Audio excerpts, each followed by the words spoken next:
talked about solids, mechanical salt, iron chalk, and regular, so I feel the need to go over that.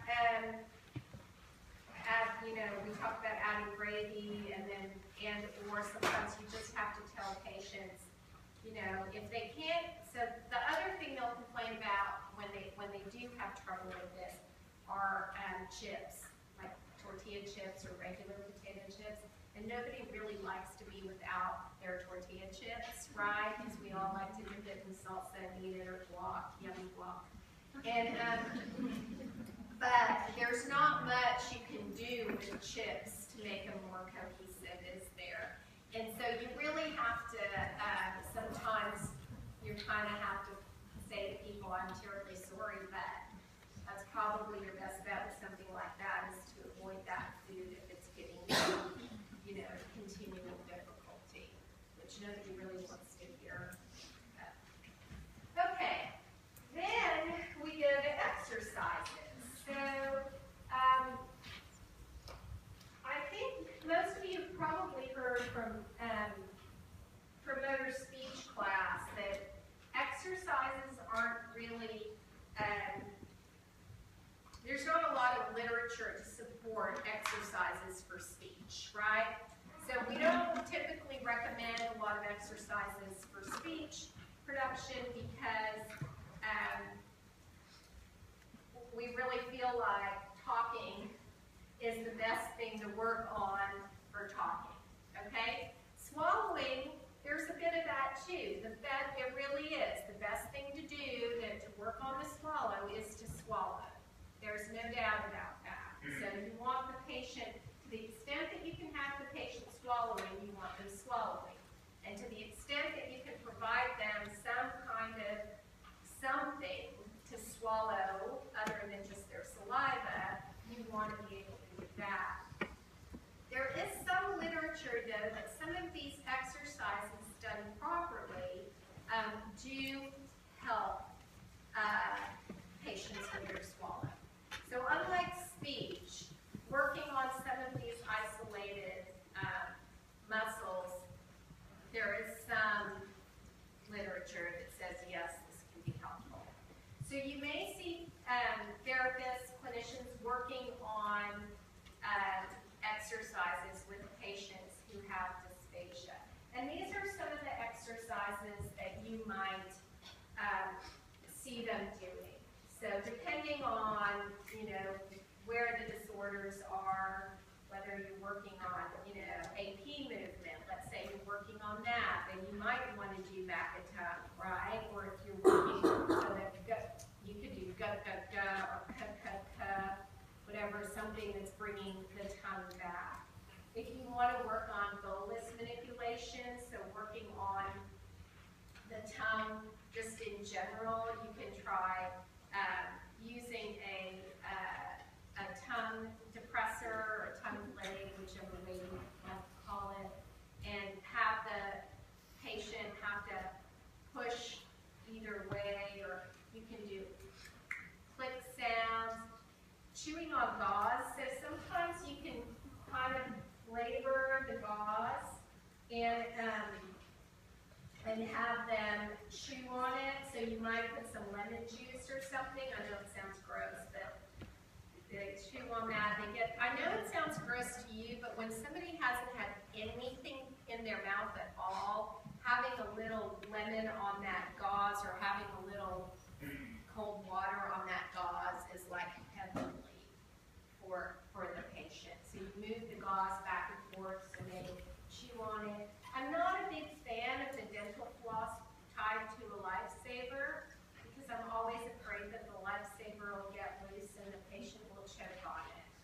So, the only way you really want to use that, to me, you don't use that as much for bolus manipulation as you would maybe for actual swallowing, so that the patient has some flavor in their throat. And I think it's in your book though, and that's why I put it in there, but my preference would be to use that for somebody that I think has good oral control, not somebody who I think has poor oral control.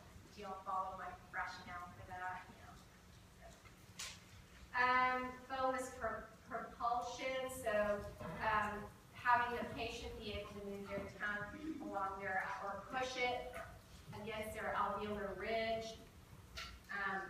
protrude, retract, so just sticking out the tongue back and forth, lateralizing, going side to side.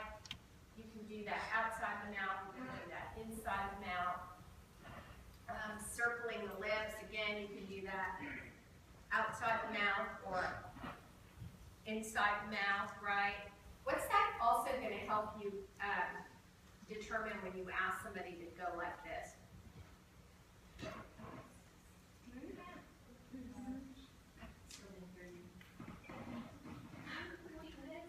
A weakness, coordination. So if that's just something, if you have them encircle their lips, and then you know what really helps with coordination? If they do a good job going in one direction, then you know they have decent range and everything, then ask them to do it backwards. Right? Because if you see breakdown that way, you're going to know it's not the range because they did it correctly in one direction. You're going to know it's a coordination because they're not doing it the other direction. Bolus maintenance. So we talked about, right, how you have to be able to, when the normal swallow, right, our patients get that bolus together and then they hold the bolus up against their hard palate before they then propel it backward. So you have to be able to get that tongue up, and you have to have the strength to keep that bolus up against the hard palate, just because at the time where you have to do that AP movement to bring the bolus back during the oral phase. So things like telling them to try and touch their nose. I mean, obviously, nobody's got, well, I shouldn't say that. I'm sure somebody's in Guinness for having a tongue that can touch your nose, but typically you would just say, try and touch your nose with your tongue, right? Try and touch your chin with your tongue, just to work on that elevation and depression of the tongue. And practice the sounds, that's just for maintenance. There are a couple of different exercises for lips and cheeks. You can have the patient stuck on a straw, so sometimes you can do things like have a little piece of tissue or, you know, a spitball or whatever. And I used to do this with patients. One would sit on one side, and I'd sit on this side, and then we make little goalposts. And we try and make goals, you know, and that works on sucking and it works on your buccal strength. And then you can make it heavier. You can start with a spitball and then go to like a piece of tissue and then go to a cotton ball or something like that, which requires even more, you know, strength. Pucker, smile, puffing up your cheeks, moving the air from side to side. So what you're looking at there is you want to have the lip seal for that, right? Because if you, and you'll hear the air leaking if they don't have good lip seal. And again, coordination. Also, if they have weakness on one side or the other, you're not going to get good air filling up, right? One side will be full and the other may not be. Coordination for moving that air back and forth. And then just closing the lips and pressing hard. So the oral pharyngeal exercises, this is for adduction and elevation. So you can do pushing, pulling, where somebody, well, you need them in a chair with arms. You know, push down, but push here with the larynx and pull. That helps with the vocal fold closure, right? When you push and pull. You can do isometric exercises where you put your hand on their forehead and they push against your forehead, or you can use either side of the head. Again, the straw sucking exercises. Breath hold, right? Having somebody hold their breath. You need to be a little careful with that one because if you're working with somebody who has respiratory issues or cardiac issues, sometimes it's not safe for them to hold their breath. So you don't want to just do that, or if they get lightheaded and pass out easily. So you need to really have a good sense about the patient and the chart to make sure that you're not doing something that's contraindicated. Pitch exercises. Did I talk to you all about pitch exercises once before? I feel like I did. Yes, thank you.